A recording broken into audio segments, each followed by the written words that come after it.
Ang Magkaibigang Daga, Kabanata 5. Ang halaga ng pagkakaibigan.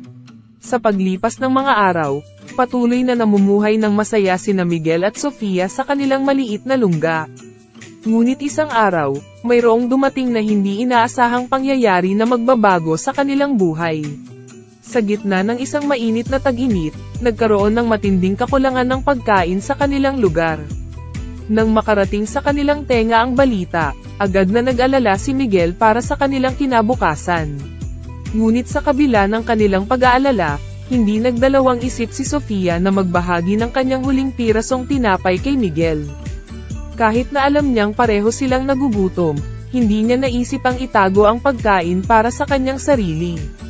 Nang makita ni Miguel ang ginawa ni Sofia, napuno siya ng pasasalamat at paghanga sa kanyang kaibigan. Hindi niya inakalang mayroong ganitong kabaitan sa mundo, at sa kabila ng kanyang sariling pangangailangan, nagawa pa rin ni Sofia na magbigay.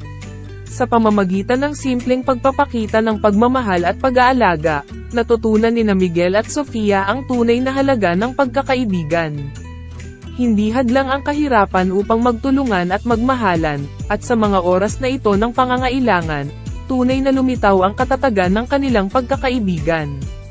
Sa pagtatapos ng araw, habang sila'y nakahiga sa kanilang maliit na lungga, puno sila ng pasasalamat sa isa't isa. Ang pagkakaibigan na kanilang nabuo ay hindi lamang nagbibigay sa kanila ng kasiyahan at ligaya, kundi pati na rin ng lakas at pag-asa para sa kanilang kinabukasan. Moral ng kwento.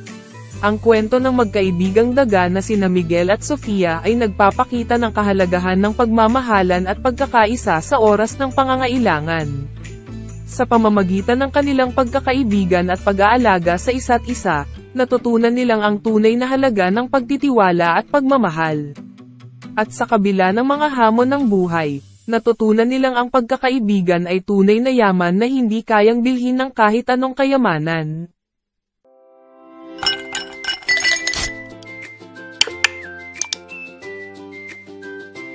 Please subscribe.